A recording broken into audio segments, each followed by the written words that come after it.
from DOAM, or documenting oppression against Muslims.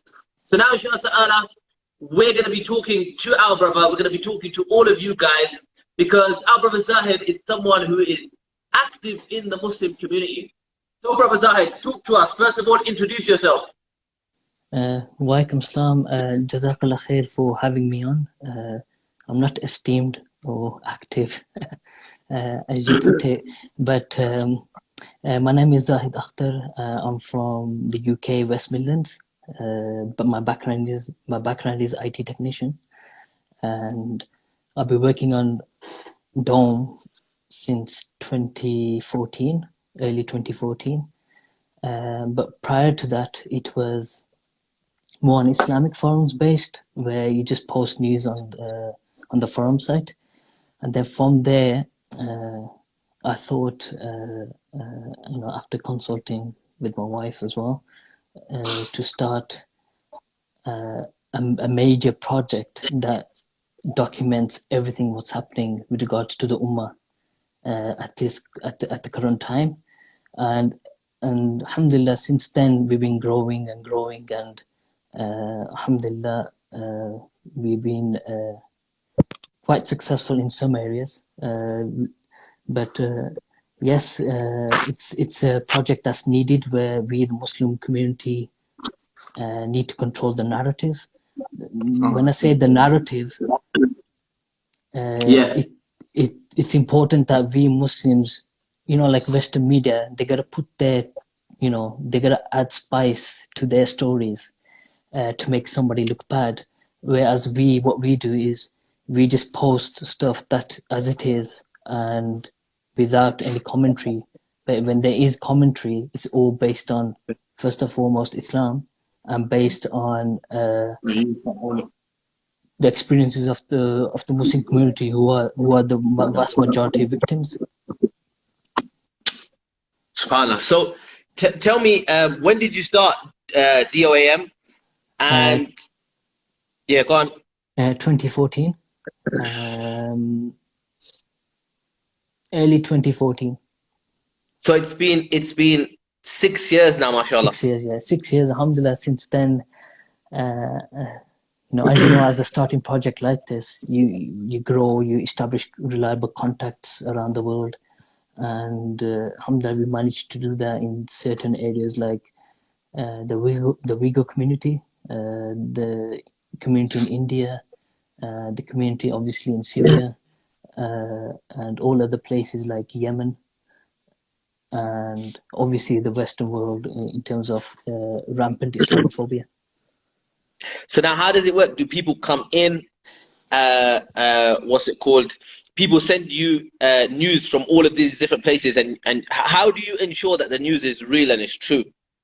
We look at, we double check, we cross-reference to all other contacts around the region, and also look, obviously, what the mainstream media is also putting up out there. But the truth is somewhere in the middle. So when you hear something from, for example, like the hospital maternity attack in Kabul a few days ago, everybody started blaming the Taliban. And although they denied it, it turned out to be it was ISIS. So when you look at facts like that, you'll see you'll have your own Muslim activists within the region. You look at what they're saying, and that's how you collaborate. SubhanAllah. So what's the response been like from Western, you could say, media outlets? Have people contacted you and said, you're biased? Have you had any issues? Yes, we've had that probably a couple of times. For example, when we're posting stuff about Syria, they say we're anti-Shia, or we use certain terminology. They automatically say to you, they class you as the same group as Daesh, where they link between what your views to the acts of, for example, the violent acts of ISIS. But yes, we do get that. Mainly it's negativity, and the reason being is because we're a Muslim, we try to be a Muslim, based, organized project. So therefore, obviously, you're not going to get much promotion from them. You're not going to get, forget that we don't get much promotion from our own community, let alone, Western media. But yes, we have been referenced, for example, in certain Islamophobic hate crimes. We have been referenced a number of times in the mainstream media, like the Independent, the BBC, the Times, etc. So you've been referenced by the big news outlets. Yes, on a number of occasions. Have you suffered in terms of having Facebook and Instagram and these Western platforms shutting you down before? Oh yes, Facebook is the infamous one. Facebook, we've been shut down twice. We've been shadow banned. Shadow banned is a new term now, where they don't ban you. What they do is they limit the features on the Facebook page. So, for example, if you post something, you can only view it by going to the page, and it won't come up in people's news feeds. That's we know, but we've been shadow banned for such a long time. No one sees. We've got 250,000 followers. No one sees anything. Oh yes, our first Facebook page, we went up to, I think, over 400,000 followers, and then 2 years ago they just completely shut it down without any reason, even by contacting them, asking for explanations, etc. They've been very not responsive, but you see, when something's not the mainstream, they will automatically disregard. See, they put us in the same light as, for example, like the far right. They put us into that category. So therefore, everything is lumbered. So now they got new algorithms where they automatically, for example, like Tommy Robinson, he's banned on Facebook. But if you, for example, as a page post his video up, he'll get taken down without any questions. That's the algorithms that they use. So now, are you still using Facebook? Are you still shadow banned? We've been shadow banned probably be about every couple of months, depending on what it is. Mainly, to be honest with you, is from India. So when we highlighting Islam of oppression on Indian Muslims, and you start posting the videos, even they're not graphic, by the way, even based on that, they shadow ban you. You do get a message saying that what's it called? You do get a message saying at the top of the page saying that your features have been limited. You have gone against their policies. But even if you appeal, nothing happens. But yeah, sometimes we get that like once a month, but it lasts like a whole week. But if you keep on being a repeat offender, they just unpublish your page and get rid of it. So do you think that Muslims, as the Muslim community, that we need to start building our own social media platforms? Do you think that's something that's possible? I know there's organizations that have tried, but what do you think about this? It needs to happen, and I think it will happen eventually. But it needs to. It's something probably in the long term. I know Turkey is looking at something, but the thing is, the culture has to shift. From our own community to go on from one platform to the other. But I think there is a growing need for it, and I think it will happen sooner or later, without a shadow of a doubt. Because the way things are going, and, even if you're just an individual, you don't run anything. Even for you voicing your opinion, you get blocked, or your post gets taken down because you use the word kuffar, for example, or you use the word something like, even the word East Turkestan in certain instances we've had is banned. So when we responded to comments, you can't even say East Turkestan. You can't even say East Turkestan. It's banned even on Instagram, by the way. I've tried that a number of times. But when you use it as a hashtag, it's not a problem. But when you use it as East and then Turkestan, then for some reason it becomes a major problem. I don't know why. But that's probably because of the Chinese regime pressure. So where do you go now? What's the direction of DOAM, and what's the goal? What's the long-term goal, strategy? This kind of work will never die out. Unfortunately, it's the hadith of the Prophet ﷺ, that oppression will always continue regardless, whatever age it is. But I think it's we'll continue as we're going, but we're also trying to reach out and branch out to do like weekly shows, doing our own video-based, like specifically targeting, for example, like the Uyghur community, our own fact-based information on certain areas that are affecting like the Rohingya, Yemen. We're thinking of doing that in the long term, in the short term. But in the long term, once the hadith that the Prophet ﷺ said, if you see a munkar, you change it with your hand. And if you can't change it with your hand, you have to speak. And if you can't speak, then it should be in your heart, and that's the lowest form of iman. But obviously, we want to be in a position where we want to actually do things. But what we're trying to do at the moment is lobbying. So, like pressurizing. Social media is a powerful tool. If you used in the right way, you can pressurize certain countries and certain prominent figures or politicians. You can actually get things done. For example, there was one Uyghur brother, one Uyghur brother in Qatar, and he was about to be deported back to China because they requested him to be deported back, to be sent to concentration camp. But because they found out, and about 12 hours before his flight, there was a huge campaign on social media, and alhamdulillah, that deportation was stopped, and he was therefore allowed to travel to a third country, which was Turkey. And alhamdulillah, things like that can make a big difference. But it depends what area of conflict you're looking at. If you're looking at Syria, that's to be honest with you, that's a big hurdle, because you got Assadists. They have their own journalists that you have to battle online with.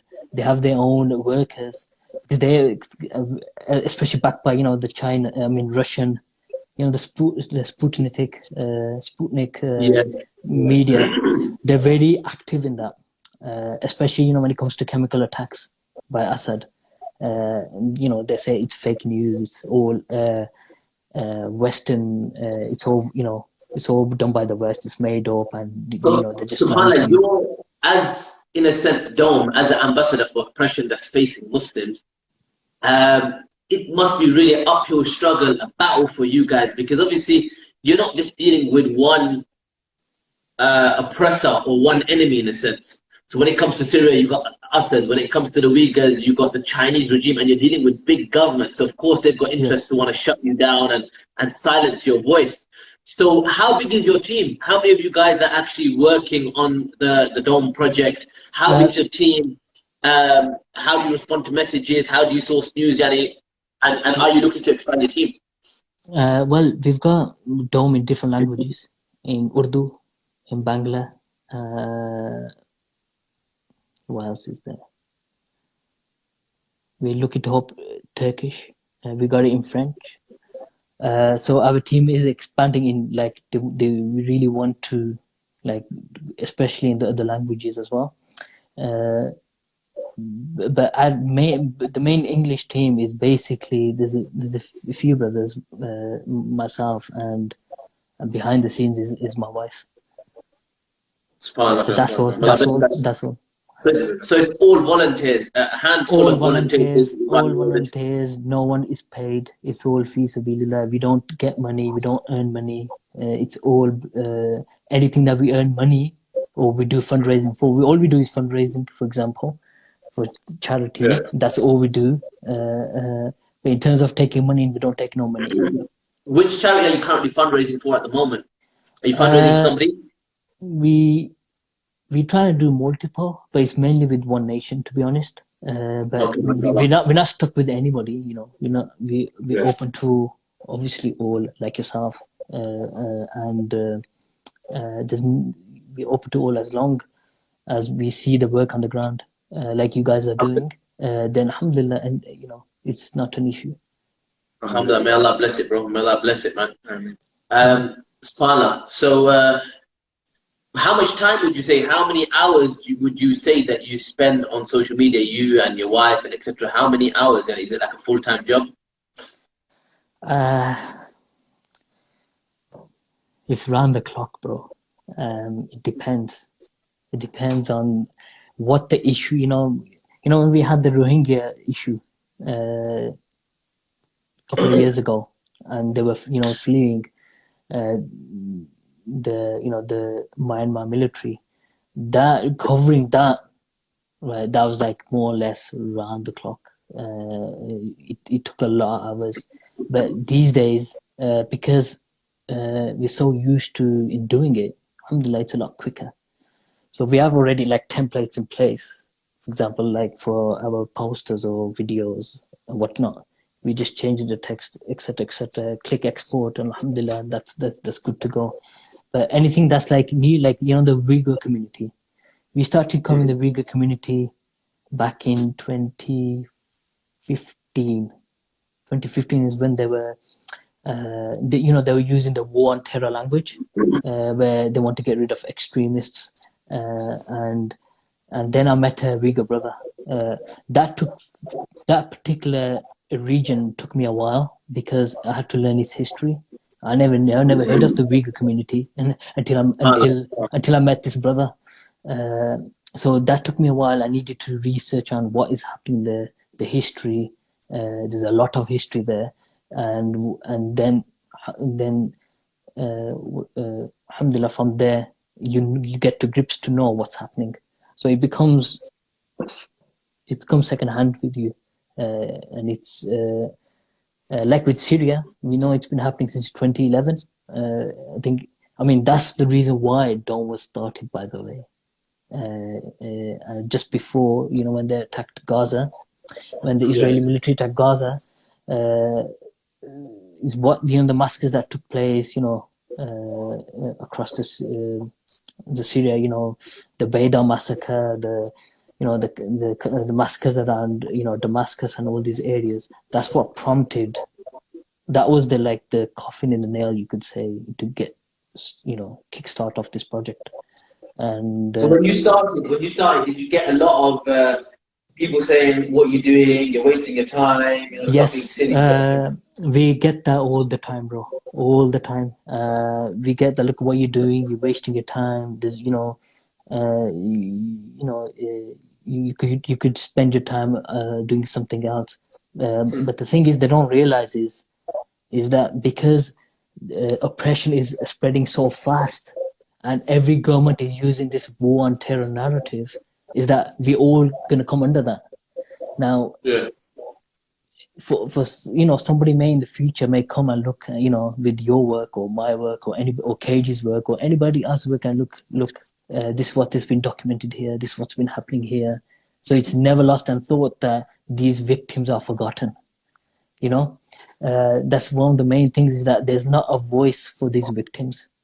And that's the issue here that we have as a community, is we too much into turning the other cheek, or burying our heads under the sand, and we don't really want to look up onto these things. And this is an issue which, Amir Khattab, he once said that, they asked him, why you filming, and why are you taking pictures, you mean what's happening?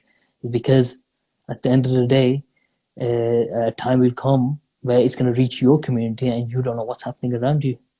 You got to know, there's a term called fiqh al-waqi, the fiqh of current affairs.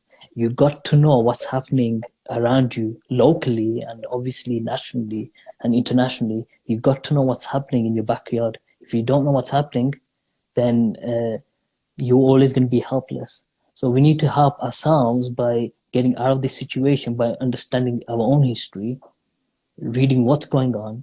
Because to be honest with you, what's happening now is no different to what Pharaoh, Assad, is no different to what Pharaoh did to Bani Israel. It's no different.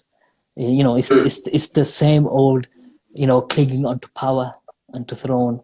And at the beginning of the conflict, he said, his Shabiha, wrote on the streets of Homs that either Assad or we burn down the country, and they actually meant it.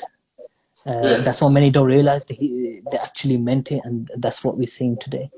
But yes, we do get backlash. We get a lot of backlash. It especially from nationalists. I'll be honest with you. That's the number one facing this ummah is nationalism. Is this disease of nationalism? It's because when we post something what's happening in Pakistan, or like a Syrian being shot in Turkey, or the Saudi regime arresting scholars, for example, en masse.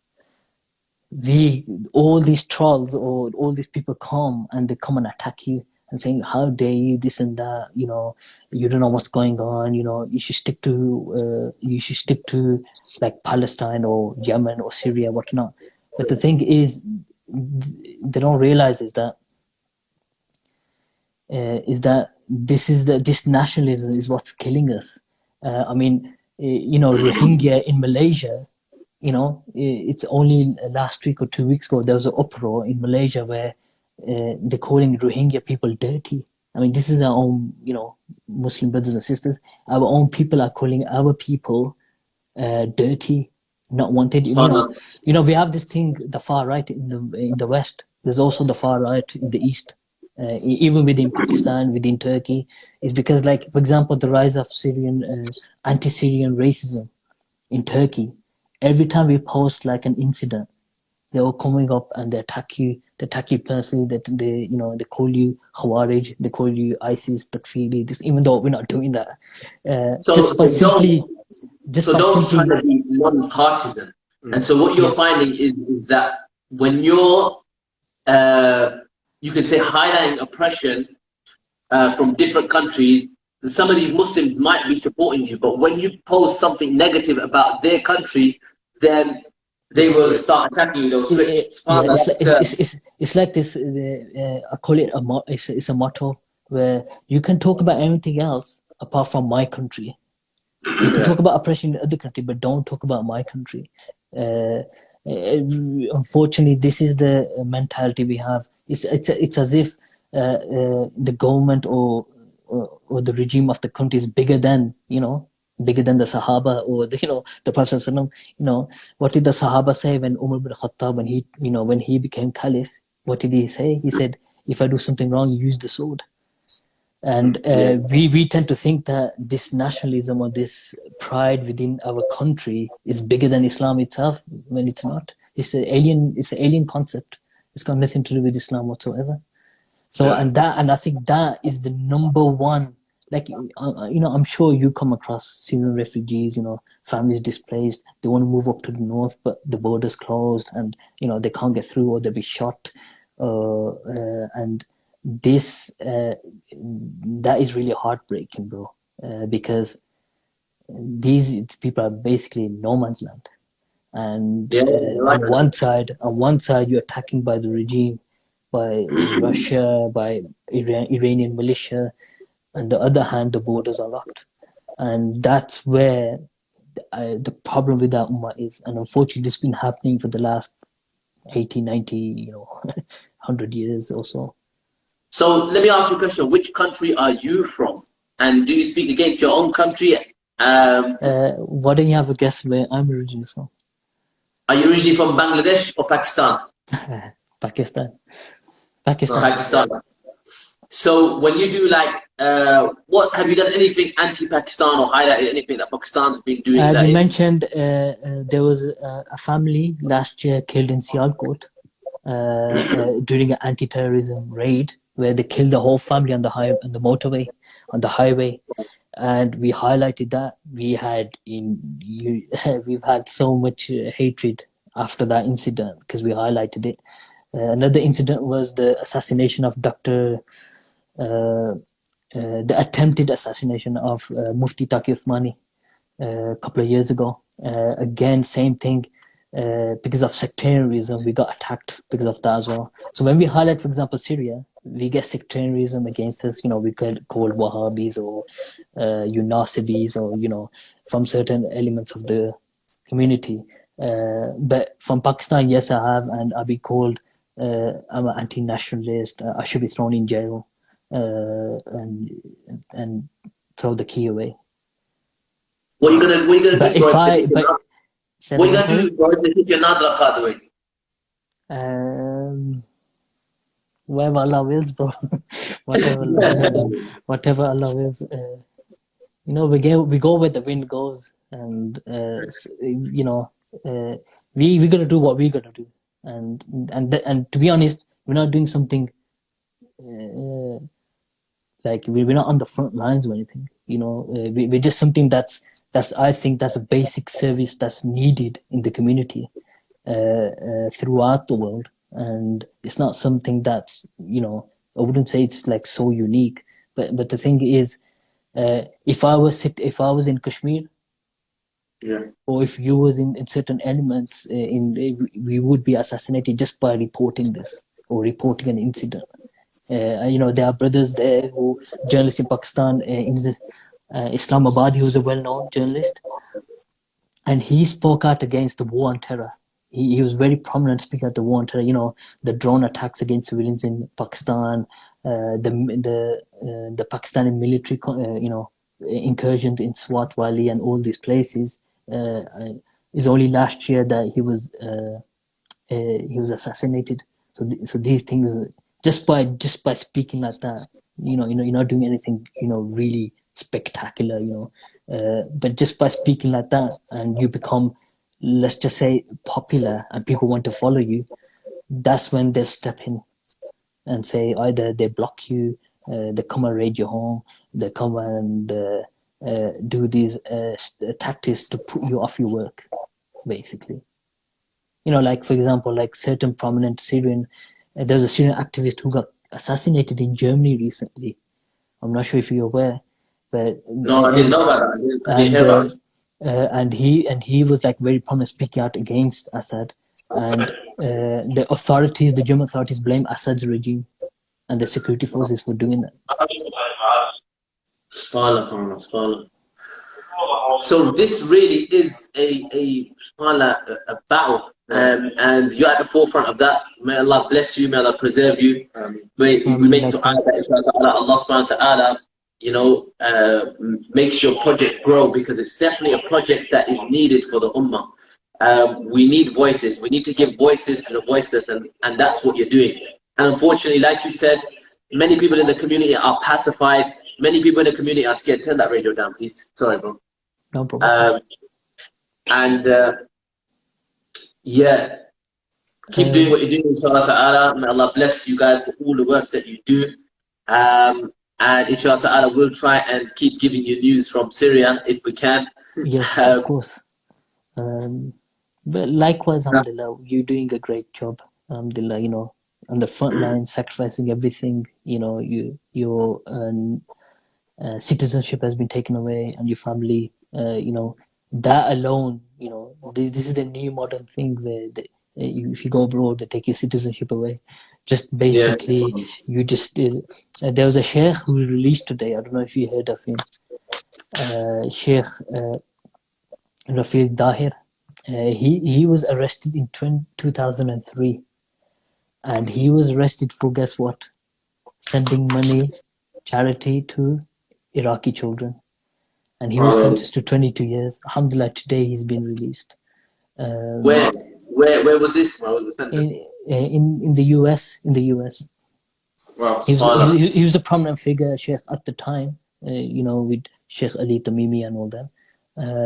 But he today, alhamdulillah, today good news that he's been released. But he was serving a 22-year sentence simply because he sent charity to Iraqi children, which the US government says violated the sanctions, you know, the agreement, whatever it is. Crazy, man. Wow. So guys, everybody that's watching, we are the live updates from Syria team. Today is the 23rd night.